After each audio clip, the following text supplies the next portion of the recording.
There was no books on coaching. There was no associations of coaching. There was no listed competencies of coaching. So I was learning as I went. And the basis for the learning was that my role was not to teach primarily, but to help a student learn. And that made a huge difference, and that took me into what's going on inside the head of the student while he's performing. And that took me to a lot of unhelpful dialogue is going on. And I'm the source of some of that dialogue with all the instructions I'm giving the performer. And so I stopped giving instructions and found ways of teaching or of coaching where the teacher was experienced. And coaching was facilitating learning from experience. So helping a person pay attention to the teacher. The inner game sees three overarching skills or capabilities the coach has to have. One is increasing non-judgmental awareness of what is. And that's not as easy as it sounds. People look at themselves judgmentally, and in that act become doubtful and tight and interfere with their potential. A second skill is clarity of goal, clarity of choice, keeping the choice maker with the choice. So you're not running the show, you're following the interest of the person being coached. So that's the second set of skills or sub-skills under that. And the third is inspiring self-trust.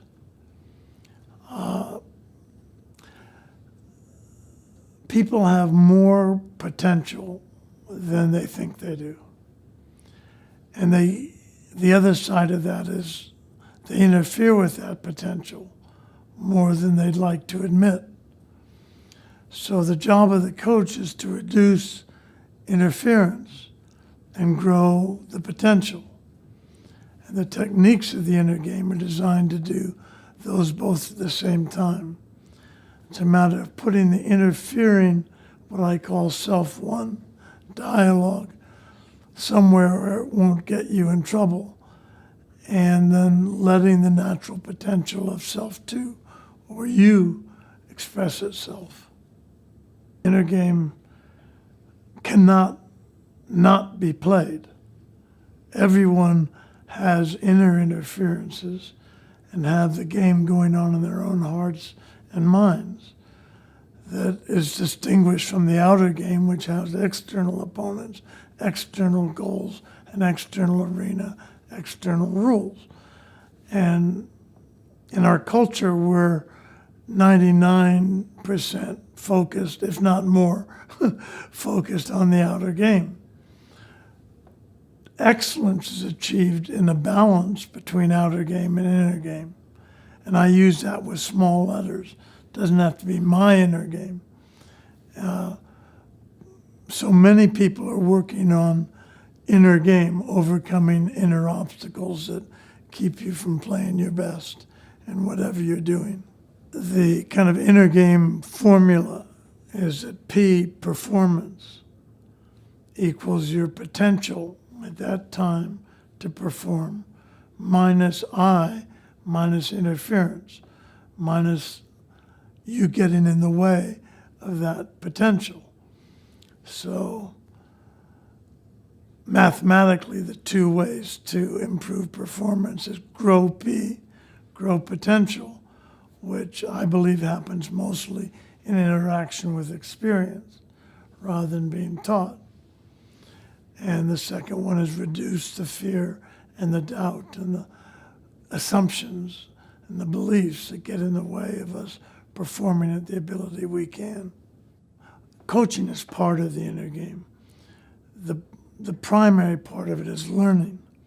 So it's for individuals who want to learn, improve their performance, learn, and enjoy in work and play. So it's a facilitation of those three things. You can maybe you could say you can self-coach as well as be coached by another. Inner game, I think, has something to offer coaching, especially in its origins. But coaching is a relatively young profession, and it's not the time for people to be saying, this is how you do it, and this is how you don't do it. It's at best a time for people to say, this is my approach to coaching, or my approach to coaching is this or that. And there are many different schools of coaching that are in some ways competing for attention. And that's a natural part of any growing profession. My feeling is that that process shouldn't be overregulated until it's mature enough that coaching actually has proven itself to be something and not something else. To me, the primary stand that an excellent coach needs to take is, I'm here to help another person get to where they're wanting to go in a fulfilling way and in an acceptable amount of time, so that you're facilitating mobility, the ability to move.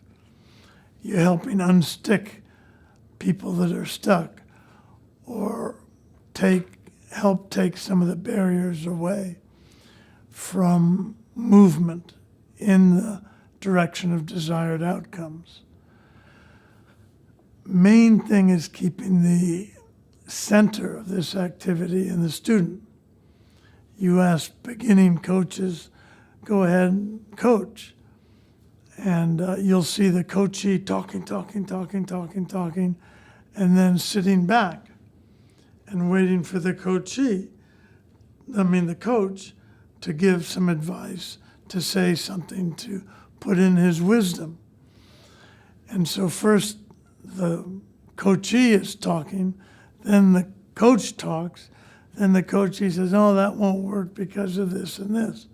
So that's not a satisfactory construct of a coaching conversation. And the coach has to keep throwing the ball back, the leadership ball back to the coachee, so that he's taking responsibility and accountability for the choices that he's making. He's thinking for himself, she's thinking for herself, and I guess autonomy is the word for what I'm talking about. In the corporate world, performance is God. Doing and doing well has no competition.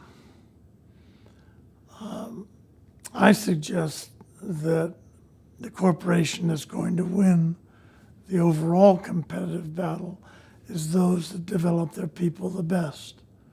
So it's not just performing up to current capabilities, but it's how much a company grows those abilities while they're working.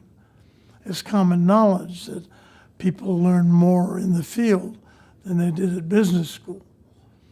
But that's not largely emphasized in corporate culture. Now, more and more, coaching is affecting corporate culture in a way that learning has a much greater prominence. And the third part of that triangle is enjoyment. I enjoy what I'm doing. That improves performance and improves learning. So it's really a redefinition of work that takes it out of the performance box. Performance can still be the priority, but learning and enjoyment need to be foundations of that triangle. As coaching has grown, there's a remarkable plethora of superstructure, techniques, tools. I have my own. And in the addition of tools and processes and coaching, I would, I take this stand, don't forget the essence. Don't forget you're dealing with a human being who has incredible potential and is somewhat handicapped by their interferences. And that's a delicate job. And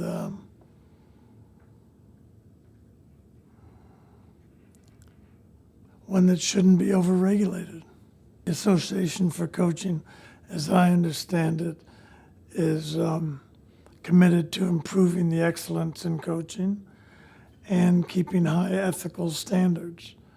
And both of those are valid and important missions. So keep on going with that. Ethics that's based in honesty, that's based in respect for the other individual. And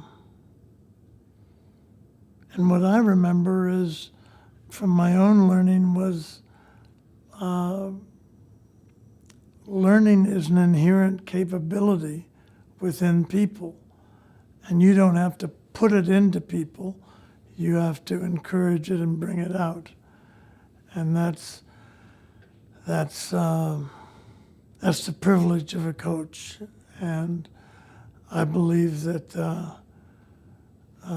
after 10 years, the Association of Coaching has proven that it is doing good work in that area.